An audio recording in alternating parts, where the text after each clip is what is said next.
Hey there, in today's video we're going to talk about another bad business idea and actually how to turn that into a successful business. What we're going to talk about is a restaurant. Now, restaurants have the highest failure rate of all businesses out there. I think 90% of all restaurants fail out there. So in order to get a restaurant done right, you gotta make sure you hit on certain kind of items. Let me tell you a story about a lady. She's an immigrant from Thailand. Through a divorce or something, she got access to a decent amount of money and she decided to set up a restaurant. So far, so good.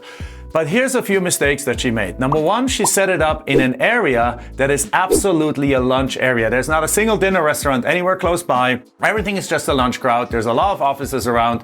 So just by choosing the wrong location, she automatically had a disadvantage in pulling people to her restaurant. Mistake number two, she had not realized, or perhaps she didn't care, that right on that same plaza across the parking lot, there was a second Thai restaurant, highly rated, hole in the wall, inexpensive, and she had positioned hers as an upscale Thai restaurant with double or triple the prices of the other one. So guess what? Everyone continued going to the lunch place that was cheaper, and nobody came over to her. Again, empty restaurant, high expenses, boom, down the drain. Third thing is, she really focused on the bar. She wanted to make it an entertaining, kind of cool cocktail bar kind of place, again in the lunch area. And she had this great mixologist there from one of the top bars in town, creating amazing kind of drinks.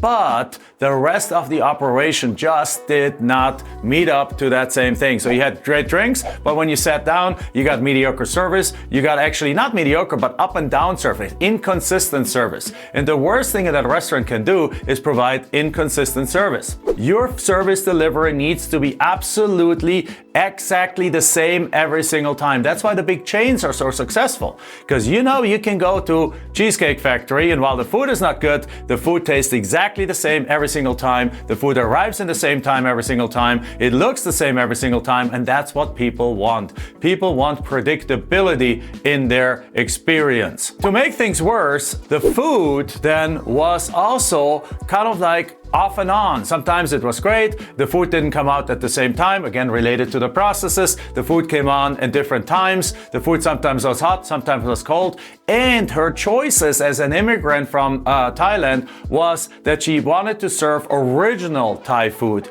But face it, in the United States, we don't want original Thai food. We want Americanized Thai food, a not so hot version, and not so kind of like different exotic kind of choices. So take that all together. It didn't take more than 6 or 9 months, and that unfortunately she was out of business. Now, how do you make that into a successful restaurant? Well, I pretty much told you already what you need to do in any kind of business, and particularly in the restaurant world, what you need to do. Number one, if you want to have your restaurant be a dinner restaurant, then pick a location that already attracts a lot of people for dinner. So perhaps you get overflow from other restaurants. Perhaps one restaurant is booked. They're like, well, there's a Thai restaurant over there, let's just go there, and you get foot traffic from them. In a restaurant where people only go for lunch and you're not even open for lunch, that's a problem, right? Number two, make sure that your competition in the area, you check them out, you check out their prices, and you really separate them from them such that it's not a comparison. Should I go here or there? Make it very, very clear that if you want a nice experience, you go there. If you want the cheap experience, you go somewhere else. And you can be the cheap one, which is totally fine as long as you have an identity. Third is make sure you train your people left and right. An inconsistent experience is okay in a mom and pop hole in the wall kind of place. That's okay. You accept those things there. But if you want to make this really a big restaurant, then everyone needs to be trained to the T's. You got to have the proper management in place. You got to have the proper person in the kitchen that calls out the orders and make sure that the food arrives at the same time. All those kind of things. People say hospitality is one of the hardest businesses in the world. And then lastly, the food needs to be appealing to the people who eat it there. You can serve exotic foods, but then it needs to be really a gourmet level restaurant where people specifically come to experiment and to be surprised and so on. If you just set it up as a standard restaurant, then have a couple of exotic dishes, but make 80-90% of your menu the classics that the all-American palate actually wants to eat.